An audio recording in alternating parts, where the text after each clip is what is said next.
This is Agriculture Adapts by ClimateAi. Every week, we speak with industry-leading executives, farmers, and academics to get a 360 view of how the agriculture sector is innovating to stay ahead of a changing climate. I'm your host, Borna Porshakani. And I am your co-host, Himanshu Gupta. We are a team of climate scientists and agriculture entrepreneurs trying to make farming more resilient, profitable, and equitable as we transition to a new age of agriculture. This podcast is our journey as we explore the hurdles and opportunities that lie ahead for the industry that feeds the world. Hello and welcome to another exciting episode of Agriculture Adapts. With us is Dr. Ray Goldberg. I could spend this entire podcast giving Dr. Goldberg's introduction, but I'll try to keep it brief.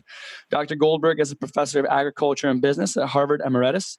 He's served a critical role over the past half century in understanding and improving the global food system, and he is considered by many to be the father of agribusiness.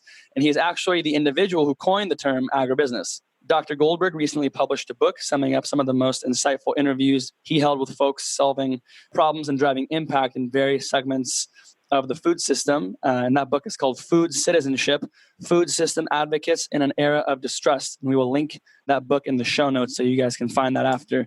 Ray is a wealth of knowledge, and I'm extremely excited to dive into our discussion here about the book, about Ray's work in the agriculture sector, and about how our food system has really evolved over the last 50 years. Ray, thanks for joining us. My pleasure. Thank you for having me. So Ray, would love to just start by kind of hearing your background as well as your connection to agriculture in general. I grew up in Fargo, North Dakota, and my father was in the grain business, and also we had a farm.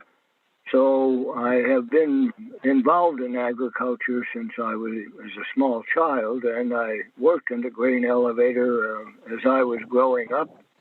And from there, I graduated high school and then went to Harvard. At Harvard, I majored in government and history and economics. And from there, I went to Harvard Business School, and there was only one course at Harvard University on agriculture, and it was a postdoctoral course by the late John D. Black, a very famous agricultural economist. He was kind enough to let me join the group. And when I graduated, I was about to leave and go back to the family business. And he said to me, Ray, I would like you to get a PhD. And I said, I don't need a PhD. I'm going back to a family business. He replied that, I know you better than you know yourself. Stop off at Minneapolis and see what the University of Minnesota has to offer. And much to my surprise, they were kind enough to accept me in the doctoral program. And because of that, I wrote my thesis on the soybean industry and the competitive position of the Minnesota producer and processor. And then I joined the family business, and 3 years later, I was going back to join an international firm to see how the family business related to the rest of the world. And on my way back, I stopped in Minneapolis, and the head of the department was having a seminar, and he told me that Harvard wanted me to come back to start a new course with John Davis, who was then Assistant Secretary of Agriculture under Eisenhower.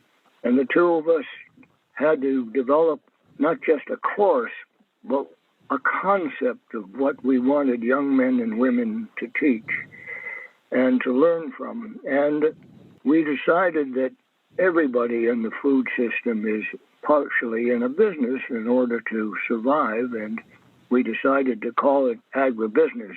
Mm-hmm. Back, I'm a little disappointed because the word business to some people is a negative term. But really, it's really looking at the whole food system that's an interactive, interdependent system. And when was that? When did you guys create that kind of concept and coursework at Harvard?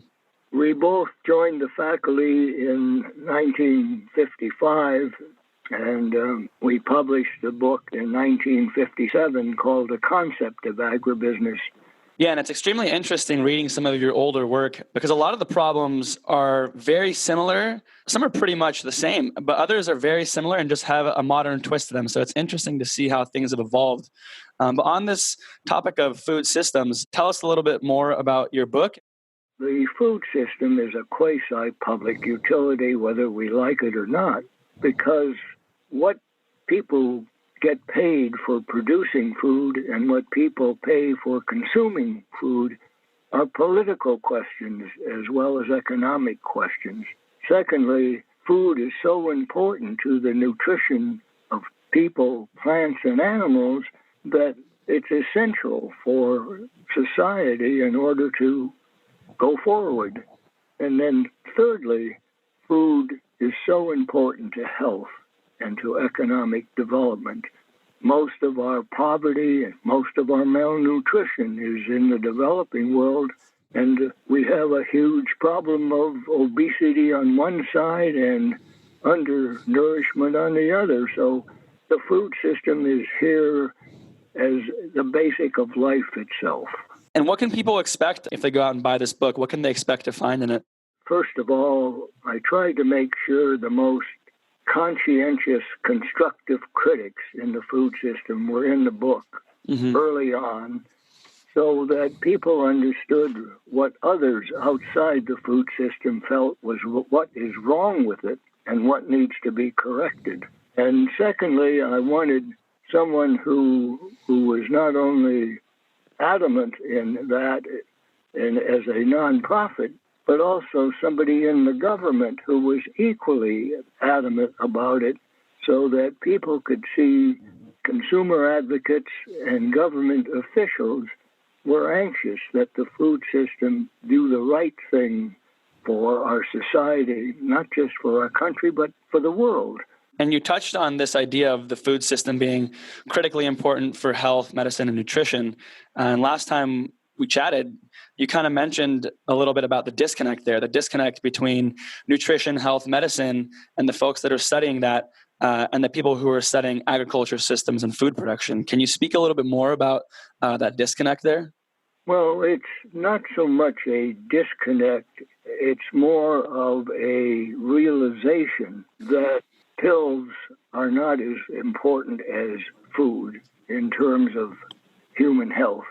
And once you recognize that, then you realize that you are determining the physical health of humans, plants, and animals, and in the ability to do that and do it in an environmentally sound way affects all of us.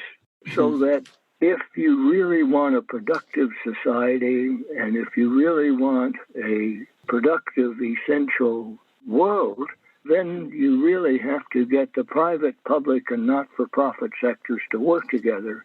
And 26 years ago, people were yelling and screaming at each other in all three of those areas, and I felt that there was no neutral territory left. Nobody trusted the private sector, nobody trusted the public sector, so I felt maybe just the academic sector could have a neutral territory and bring these people together. And I went to my dean at the business school and told him what I wanted to do, and I said that it's a multidiscipline problem, so we need the medical school, we need the school of public health, we need the government school, and we need the business school. And I said, we need all these people in one room. Will you give me permission to do that? And he said, sure, as long as you get the other three deans, the president, and the provost to approve it, then I'll do it. So I did, and was fortunate that they too understood that. So the whole university, for the first time, decided to work together on this problem. Got it. So this book, in a way, is kind of the people who have been going to these conferences and these meetups and have been a part of these discussions. It's what they've taken out into their career and how they've made it impactful in the world today. Even more importantly, and I think this point cannot be made more stronger than I can say it, these people now work together to solve these problems where before they didn't. These people now realize that they have to work together, they want to work together, and they're proud of their accomplishments in doing so.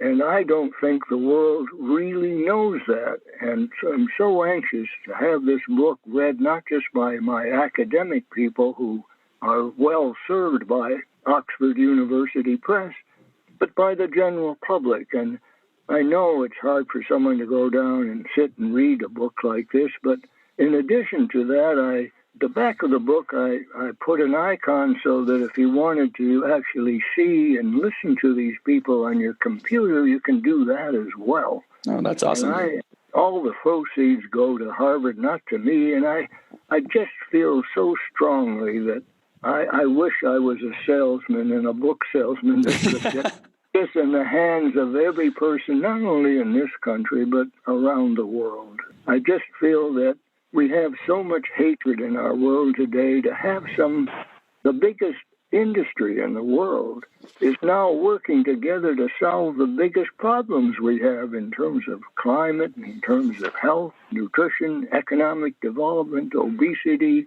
malnutrition, you name it. And here, each of these men and women are dedicating their lives to it, and more importantly, they're working together to get the job done.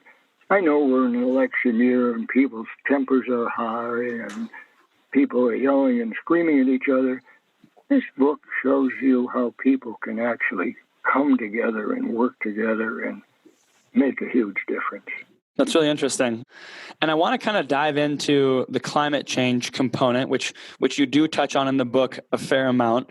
Before I do that, I would be remiss not to kind of discuss some of the agriculture trends that we've seen shape the industry up until today. And some of those are viewed as some of the biggest tools that we have for combating climate change, namely genetically modified organisms. And in a 1989 book that I believe you co-authored, it was called New Technologies in the Future of Food and Nutrition.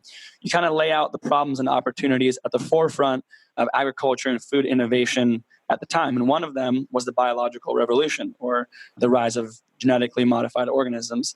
I'm extremely curious to hear from you what it was like in the ag space when we first started kind of commercializing and learning about GMOs in the early 90s, and what was expected, and how did the results kind of compare to the initial expectations there? Because this is now viewed as one of the big tools that we have to deal with the growing population as well as climate change. The genetic modifications that were developed were to create both efforts to increase the productivity of plants and at the same time improve the nutrition of plants. And sometimes it was one or the other, and not necessarily both. And unfortunately, the genetically modified foods got a bad rap because the ingredient that was used to enable weed control take place so that the productivity would increase. People were concerned that it would adversely affect their health. Mm-hmm. And the World Health Organization felt that might be the case, but the Food and Drug Administration and the EPA decided from their test that it wouldn't. And that controversy, still exists today. New kinds of technology, I think, will begin to eliminate people's fear, and that's CRISPR. You can take a particular cell in a particular part of a biological plant or animal or insect that's dangerous and take it out and leave what's good in. And I think that that's just in its infancy. Mm-hmm. And I think that will make a huge difference in how people see the science. Yeah, and it's, genetically modified organisms definitely have, to a lot of people, a very negative connotation, particularly people in Europe, but it is a very broad category. And a ton of research shows that certain types of GMOs are extremely helpful, especially in the developing world. And there's, of course, very contentious debates about whether or not we should be using them in the US here as well as in Europe. But some people do believe that GMOs, along with the chemicals that are used on the GMOs, pose an outsized threat to public health. So how do we reconcile this potential danger with the need for more resilient and nutritious foods moving forward? The way we finally enable it to be more acceptable is to take that portion of that element of the genetic modification that people think is harmful out of Right. that particular genetic element. And that's why the fact that you can take out a single part, I mean, it's like taking a mosquito that gives you malaria, but taking that element out of that mosquito and putting something in that will kill the malaria rather than give it to you. In other words, it can be a huge plus rather than a minus. Right. And with CRISPR, it's much more targeted. It's a very small chunk of the DNA that they're taking out and putting in the new organisms, so it's much less invasive. That's right. And if there are any elements of it that are harmful to humans or animals or other plant life, you can begin to identify what those portions are that are harmful and take it out. Yeah, and it seems like the GMO crops are kind of a more contentious issue, but it seems like most people are primarily afraid of a lot of the chemicals that are used in the sprays and not necessarily the actual crops themselves. Absolutely. No, that's true. But the same people who produce those kinds of crops are also out in the developing world working and trying to help the developing world with other kinds of genetically modifications that don't even use chemicals. So, yeah, and I guess in your opinion, are GMOs like a critical tool in our tool belt for tackling some of the larger? I'm saying that science is the most critical element of our food system. You know, the word genetically modification has become a dirty word. Yeah. I think that what we have just begun to discover is that science has more creativity than we thought in making plants, animals, and human beings better than we ever thought possible, and also of attacking the diseases that affect us in a more effective way. So I think that the scientific revolution is just in its infancy, and we're just beginning to see the positive results. There's going to be mistakes and there'll be problems, but I think that the biggest thing I know, for example, in the book, George Church talks about the future of this science. And what he says is that our biggest challenge is to make sure that we spend as much time on safety as we do on the science itself. Yeah. And when a scientist says that, I think that's very reassuring to the public. Yeah, definitely. And so, yeah, we'd love to kind of dig into this climate change component. I think we've kind of laid down the framework here. So you teach a class on climate and its impact on the global food system. And from your lens, the lens of an agriculture business, academic, expert, and a primary witness as well to the changes that we've seen in the world, what does climate change mean for the agriculture and food systems? Well, the biggest custodians of our land and water resources are the farmers. Right. So if we don't work with the farming community to manage our land and water resources, we're all in trouble. I grew up in the Dust Bowl, and I saw what happened, and I saw when the Soil Conservation Service came and made every farmer change. It was all based on science, and it changed the landscape in my part of the world and the rest of the United States. Yeah, and kind of in the same vein there, I think in the Dust Bowl, to kind of overcome it, there's a lot of practices and policy and regulation that have to go in place to kind of rebuild the soil carbon. And today, kind of the term that's used around the movement towards that is this idea of regenerative agriculture. And a lot of climate change folks are huge proponents of it. A lot of functional medicine professionals promote it as a nutritious source of food. But it's oftentimes pinned against conventional ag, which I don't necessarily think is correct. I think we get too much lost in labels. I think regenerative agriculture has been part of agriculture from the beginning. When we had a President Lincoln who created land-grant colleges in every state of our union to help agriculture, and when he created the Farm Credit Administration in order to help the economy of agriculture. These people weren't creating government programs to take over the private sector. Right. They were creating government programs to improve the environment and the climate and the soil of our world. And I get really upset when I have people fighting the scientists as if they're evil Yeah. people putting in test tubes and about to destroy them. These people care more about humanity than any group of men and women I know. Yeah, and that's definitely a commonality that I've observed in all these conversations is that the scientists they just care about getting to a point of truth. And it's a shame that a lot of the science is kind of being suppressed and sometimes defunded in today's day and age. We just spoke with Louis Ziska, who used to work for the USDA, and he was having some of his research being blocked by the administration because he was studying carbon dioxide emissions on some I know, plants. and it's worse. They just put a budget out that's 27% cut, again, in agriculture. Yeah, which is insane. Yeah. Our research service is not just the research service of the United States, it's the research service of the world. Exactly. The rest of the world is dependent on our research, just as we are.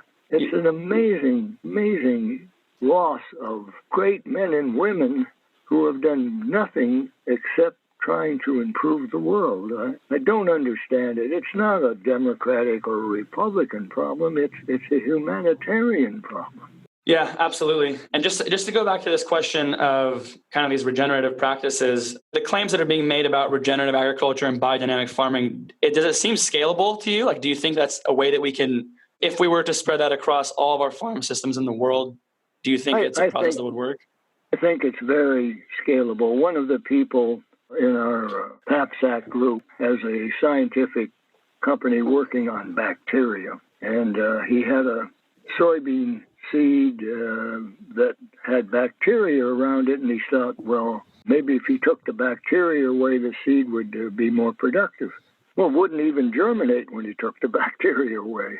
So he decided, well, maybe if I add more bacteria, it might make it more productive. And he was shocked to see that both the plant structure and the root structure of that plant became much stronger because of the bacteria. And again, we're in its infancy to understand the good bacteria from the bad bacteria.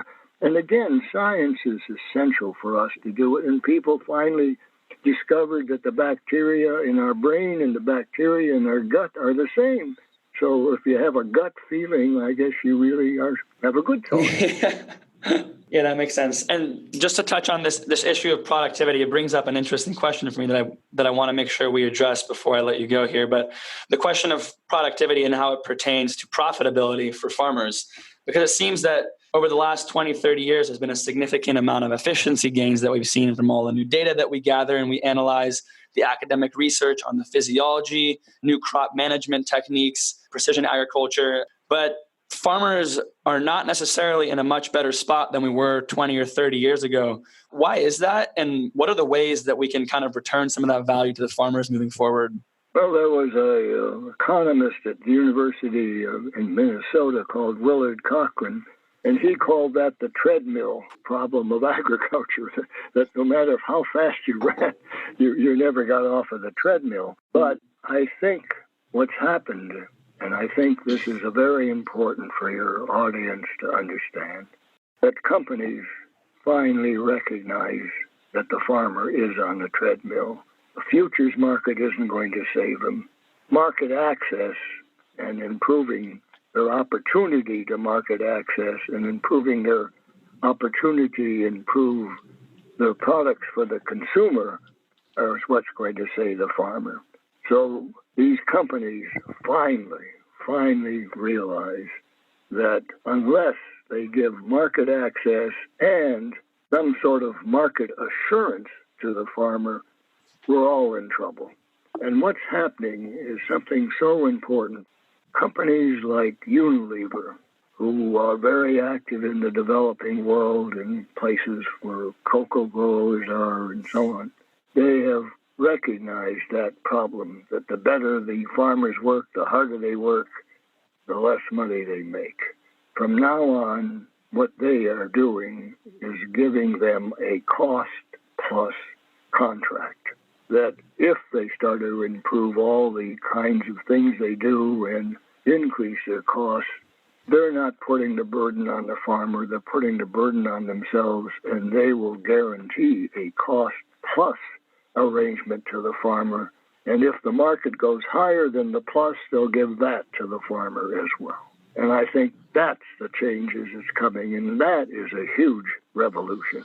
And also our insurance programs and other programs that we have for the farmer are badly needed, and they should be taken advantage by the farmer.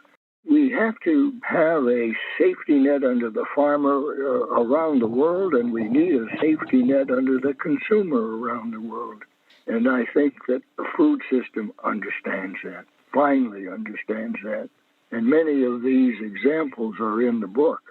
Because in the case of Jane Irrigation, when they were improving the productivity, the investment by that small farmer was huge.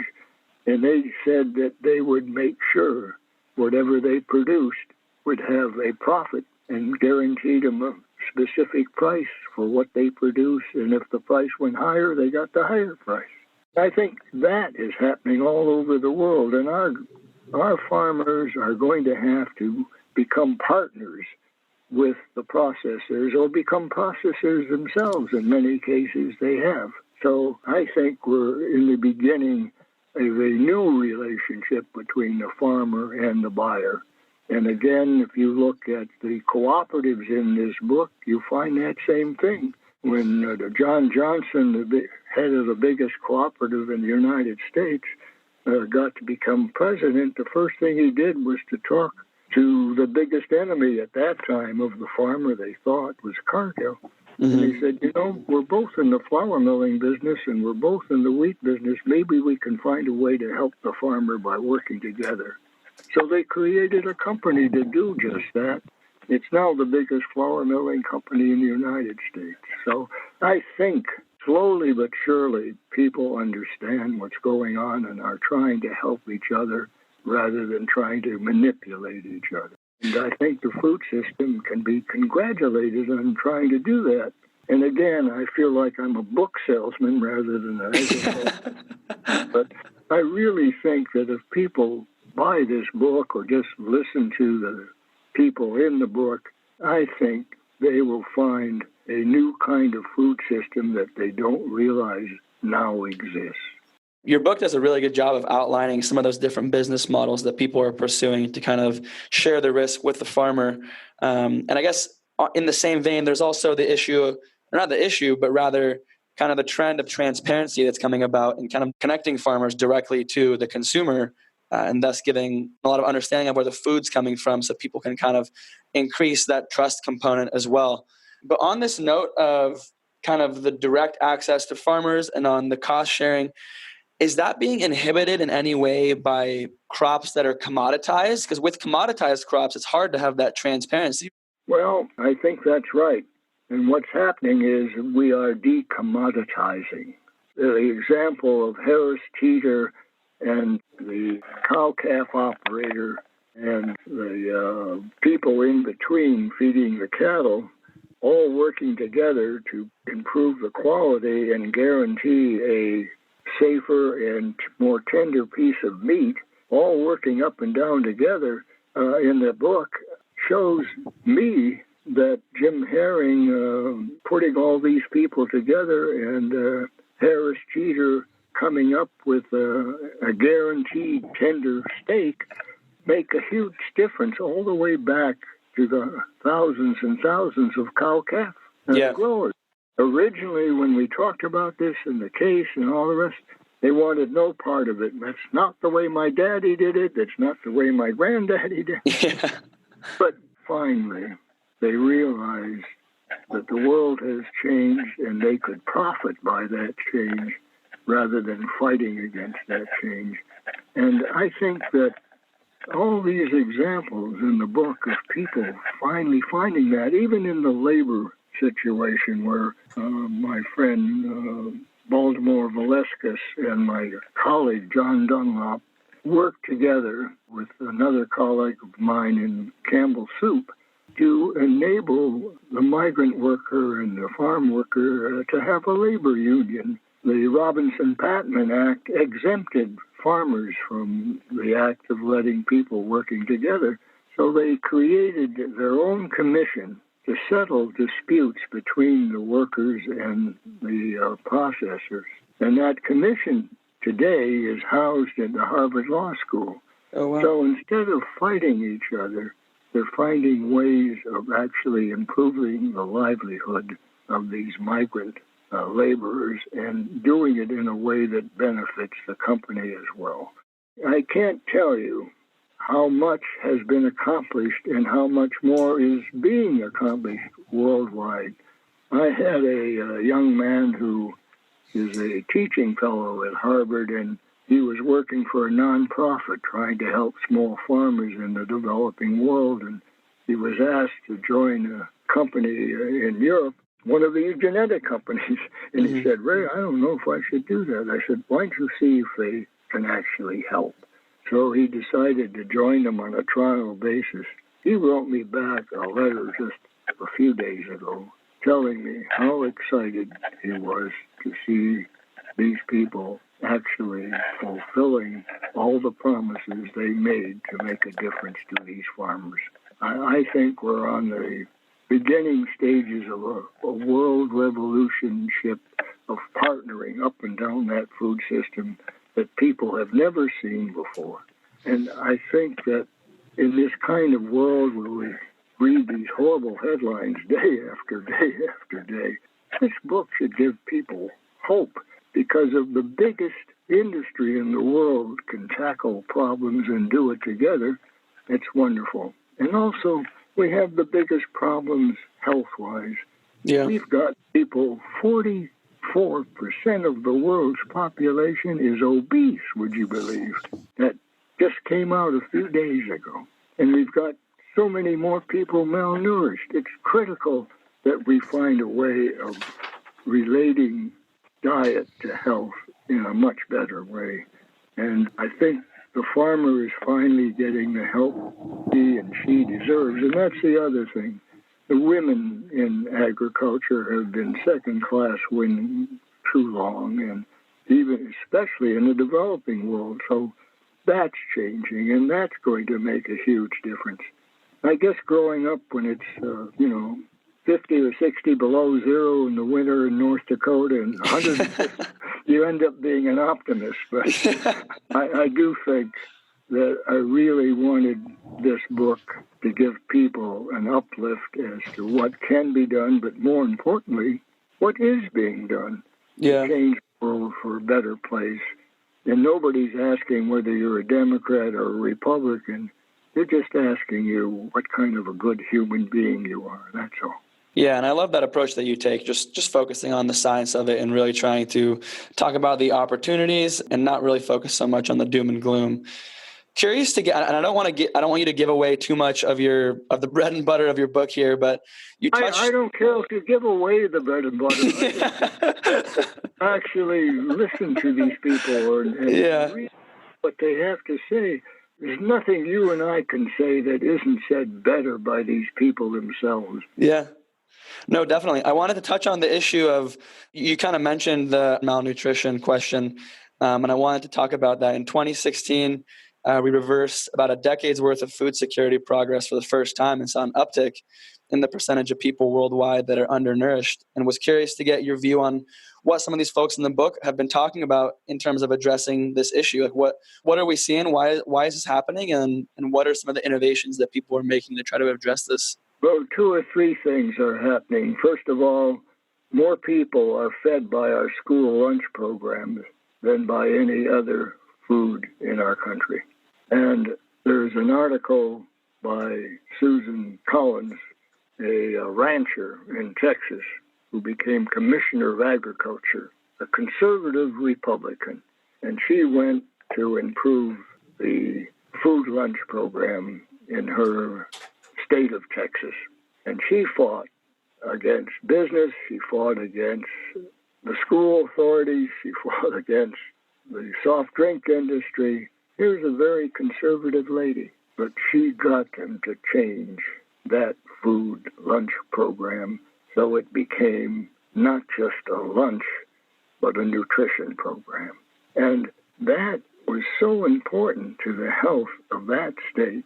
That is not a rabid living white person from a Democratic Party. This is a conservative rancher from a Republican Party forcing people to change.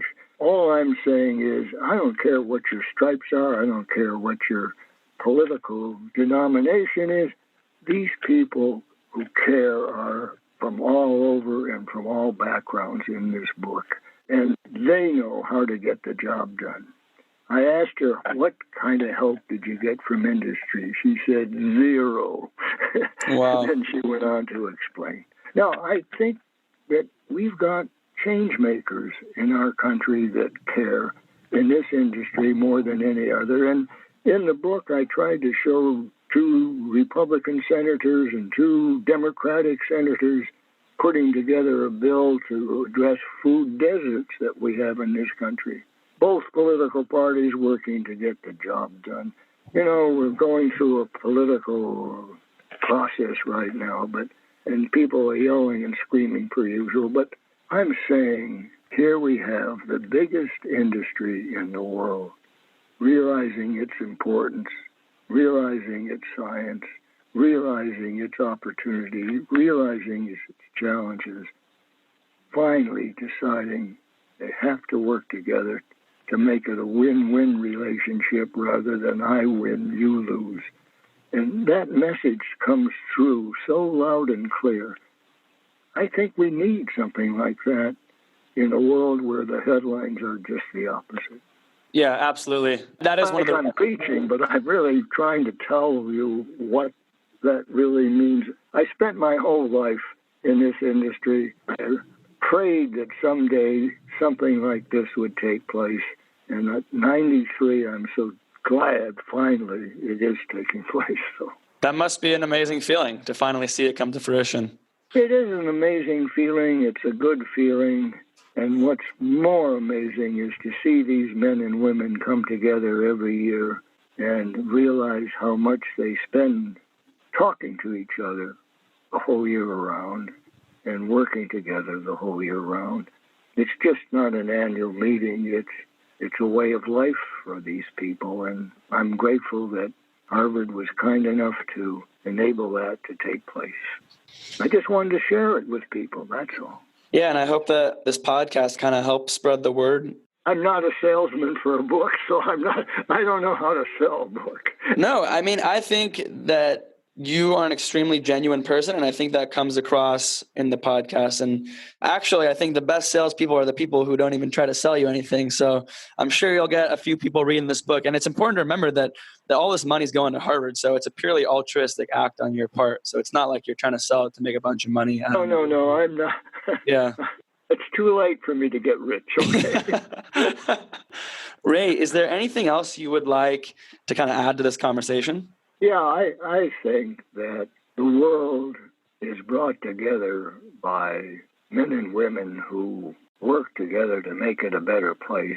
Most people don't realize that our people in the Department of Agriculture work with people at the United Nations, work with people at food and agricultural organizations to help them develop programs of their own on a worldwide basis. Our country cares very much about an interrelated, integrated global food system and cares about making sure that every other country works and tries to develop the same safety measures that we do so that we can be sure that our food is safe. They want to make sure that their populations improve and are healthy. They want this to be a win-win world, not just a win-win food system. And I don't know, I guess I'm prejudiced, but I kind of think that the men and women in the food system are very special people. I think they chose that because they thought they could make a difference. And frankly, I think they are making a difference. And I'm so proud of what these men and women have done. I'm so proud of the new generations of students who care more about each other and more about our world than any other generation. I just think this is an uplifting kind of system we have that isn't really understood very well. And I think that what makes headlines are things that people yell and scream at each other. Mm-hmm. What doesn't make headlines are what people do to help each other. And I think this book tries to do that. Yeah. It's probably boring, but but I think it's worthwhile. Yeah, I think in an era of distrust, like is mentioned in your book's title, in an era of distrust and ideological divide, I think your book does an extremely good job of reminding us that people are working together and we have come a long way in terms of the solutions that we're developing. This has been an extremely insightful learning opportunity, and I really appreciate you taking the time, Ray. Thanks so much. Well, thank you for the opportunity, and I'm very grateful for it. So thank you so much. Hey, everybody. Thanks for listening. If you have any feedback or you'd like to add your own 2 cents on the topic discussed today, or if you've just got your own ideas about something that we should discuss in the future, please feel free to shoot me an email at podcast@climate.ai.